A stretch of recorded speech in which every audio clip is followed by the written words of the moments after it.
went grouper fishing yesterday. We had a great time. We caught some beautiful grouper. We're in my backyard. We're going to have friends over and have a great barbecue. Hey, Tim. How are you doing, John? Very John good. came in from the Northwest. Yeah. What'd you bring? Well, from the Northwest, I had to bring some nice Washington Chardonnay for that grouper of yours. That's great. And that's a gorgeous looking piece of fish. It's really just beautiful. What are you going to do with this now? We're going to do a Kate's preparation. That's my daughter, Kate. We did this several years ago at the restaurant, and it's just wonderful with grouper. You take Panko breadcrumbs, and you mix in a couple ingredients. We got fresh parsley. We have some chopped garlic. So, plenty of garlic. Yeah, lots of garlic. Good. Lots of Parmesan cheese. Little salt and pepper. And that's it. Beautiful. We're just want to look at this fish. Do you mind if I just No. Look at the opulescence on that thing? That's fresh, boy. That's what you want to see. I mean, it's nice and firm. Yeah. You know, it's you know, just a great mild. Smells like the ocean. Yep, absolutely. Beautiful, fresh fish. That's great. So you just mix up that breadcrumb and the cheese. And yeah, we just mix it together here. And what's great about this recipe is you get some of the decadency of like frying fish with the breading, but it's grilled, so it's much healthier, and it's you know, it has a little bit of some things that are not so good for you, like the butter, but you know, but that adds such great flavor. It's great flavor. Yeah. Oh man, yeah. And you just want to toast it nicely on the grill.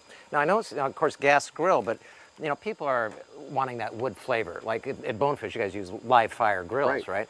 So here you've got wood chips in here, right? Just in a little container, and they keep them sort of moist. It's the best of both worlds. You don't have to build a fire and all that. You just start your gas grill up, put a few chips in there, and you get that same flavor as you would if you had a natural wood-burning grill. Yeah. Now, with fish, too, because people always freaked out about, you know, I can't cook fish at home.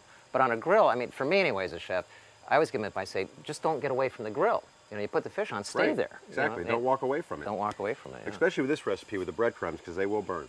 Yeah, for sure. Now, what are you going to put on top of this? I mentioned there's some Chardonnay's going to go great with this, but you've got a really nice dish. Well, here, let me pour a little bit. Let's have a glass. Yeah, absolutely.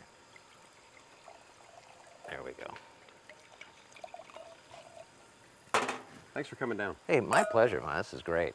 So this little sauce on top, we get that started even, huh? Yeah, it's a real simple sauce. It's a lemon, basil, artichoke butter.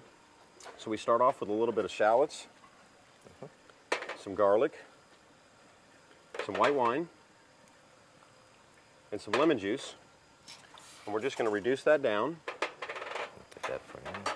And once we reduce it down, we're going to add some fresh artichokes. Some fresh chiffonade of basil. Very nice. And then after that reduces down a little bit, we're going to work in some fresh butter, but we'll let that cook for just a second. Now that's before the we do key to that. making that sauce a little bit thick, is to work the butter into it, not just drop it all in at one time. That's right. It'll just turn it into a broken mess. Right. If you want it to stay nice and creamy, you want to let that reduce down and just work in one piece at a time and swirl it. Cool.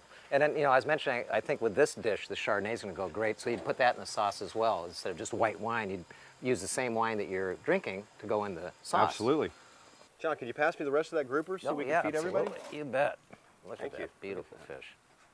That's just great. Now, you know, prepping the grill, I think a lot of people don't do this at home, and they should, but once you get your grill hot and you brush it, make sure anything that's sticking was off of it, you use a little olive oil on a Scott towel and just rub it, or you can use vegetable oil. Yeah, you just want to make sure you clean it, and you just put, I just use a paper towel and just wipe it on there and make sure they're nice and lightly oiled. Right, yeah, great. And that keeps it from sticking, so that's perfect.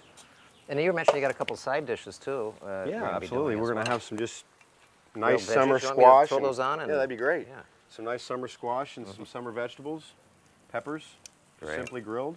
Good. And what else we got going? We also, you know, we went to the produce stand and we got some great heirloom tomatoes. Oh, we man, got several look at varieties. These are those. just a couple of them right here.